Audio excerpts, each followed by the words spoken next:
سلامونه درنو دوستانو، خدای وکړي روغ او جوړ اوسئ او ورځ مو په خیر سره تېره کړې وي. پرونی درس مو د انګلیسي ژبې د ارزښت، اهمیت او په باره کې وغږېدلو. هغې ترڅنګ مو کیپیټل لیټرز او سمال لیټرز ولوستو. نن ورځ په دې بحث کوو چې کیپیټل لیټرز په کوم ځای کې استعمالیږي او سمال لیټرز په کوم ځای کې استعمالیږي. لومړی چې کیپیټل لیټرز چې دی شکل یې لوی دی، یعنې برجسته دی، ښکاره دی، واضح دی. او دویم سمال لیټرز دی چې شکل غیر برجسته دی، یعنې یو ډول ځیغ دی د برجسته شکل نه، دا شکلونه د دې واړه دي. نو په دې اساس باندې راځو اول غټو تورو د کارونې ځایونه لولو چې غټ توري په کوم ځای کې کارول کېږي، یعنې غټ حرفونه. لومړی د جملې په شروع کې کارول کېږي، لکه I am a boy.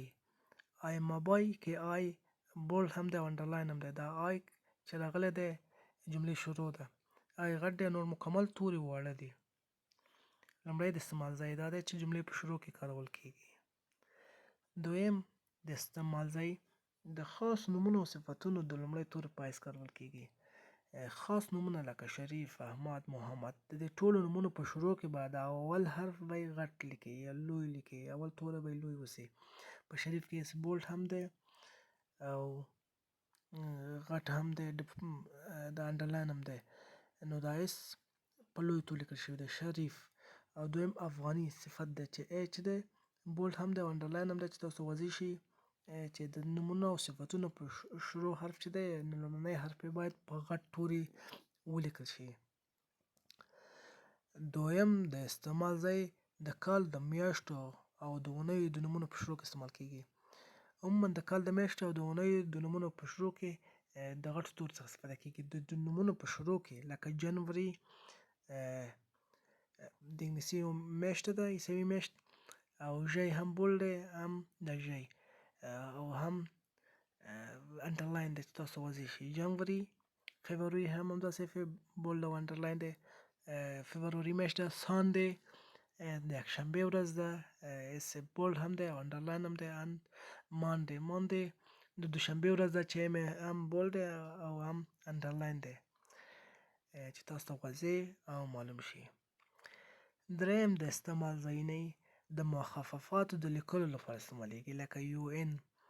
یو ان، یو او ان په خاصه تر څو چې تجزیه نشي نه معلومیږي چې څه شی معنا ورکوي. یو ان خاص معنا نه لري. یو یې د یونایټډ دپاره راغلی دی او ان یې د نیشنز دپاره، لکه یونایټډ نیشن. یو مثال څوک ورکړي، کې ام یو. کې ام یو مثال یو بل مخففات دی، په غټو تورو ټول لیکل کېږي، چې مقصد د مخففات نه وي، په غټو تورو لیکل. کې ام یو څه فکر کوئ دا به څه معنا ولري؟ نو د کې ام یو معنا کابل میډیکل یونیورسيټي، کابل طبي پوهنتون. کې ام یو کابل میډیکل یونیورسيټي یا کابل ملي پوهنتون. راځو بل عنوان ته، بل درس ته مو. واړه توري، چې د واړو تورو استعمال ځایونه. small letters پښتو کې ورته وایي واړه توري.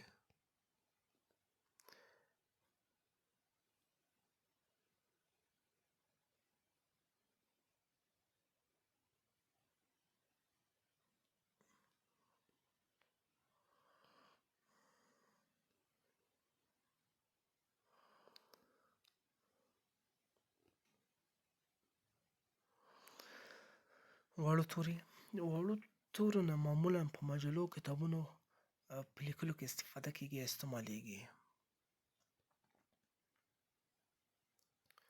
په داسې شرط چې بعد د لومړی حرف نه، چې لومړی حرف یې لوی اوسي، بعد د هغې نه نور مکمل د وړو تورو څخه استفاده کېږي. یعنې معمولا واړه توري نسبت د لویو تورو نه د انګلیسي ژبې کې زیات استفاده لري.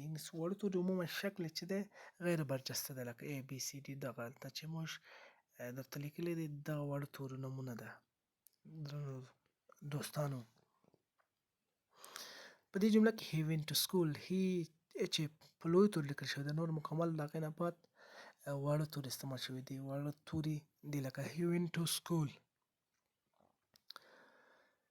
درنو دوستانو تر دې ځای مو انګلیسي د لویو تورو او وړو تورو استعمال ځایونه سره ولوستله. دغه استعمال ځایونه خاص د مبتدي شاګردانو لپاره دي چې هغه څوک چې نوی غواړي انګلیسي ژبه زده کړي هغې لپاره دي. نو له تاسو درنو څخه هیله کوم د ښه یادولو لپاره خپل ځان سره کتابچه او قلم ولرئ او بعض ځایونه درسره یادداشت کړئ چې په حافظه او مغز کې پاتې شي او څو وارې کوشش وکړئ ویډیوګانې وګورئ چې درته په وروستیو درسونو کې درته درسونه سخت نه شي. اوس غواړم چې یو څو بیزیک یا بګنر لغتونه چې دي ابتدایي لغتونه تاسو سره شریک کړم، درته پرونانس یې کړم یا تلفظ یې کړم درته.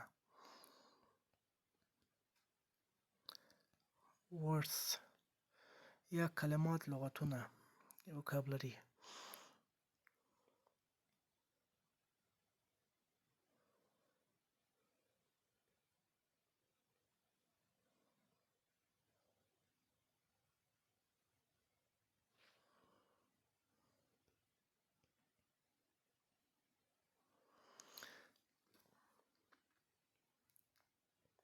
لومړی words مو چې ډېر اورېدلی cut وبښئ چې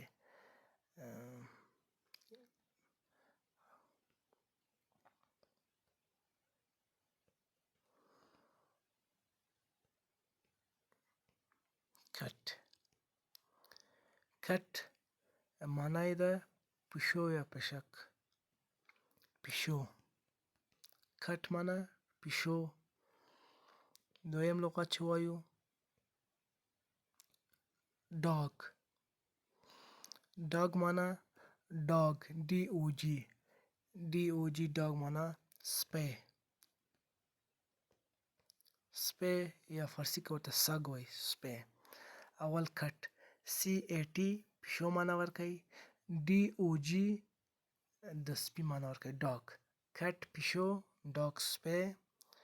او درېیمې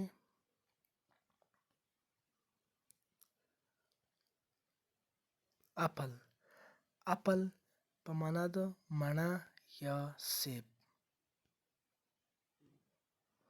اپل مڼه یا سیب.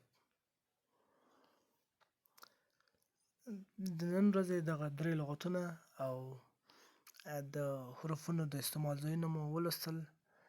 تر بلې جلسې پورې د الله په امان ښه وخت. خدای په امان.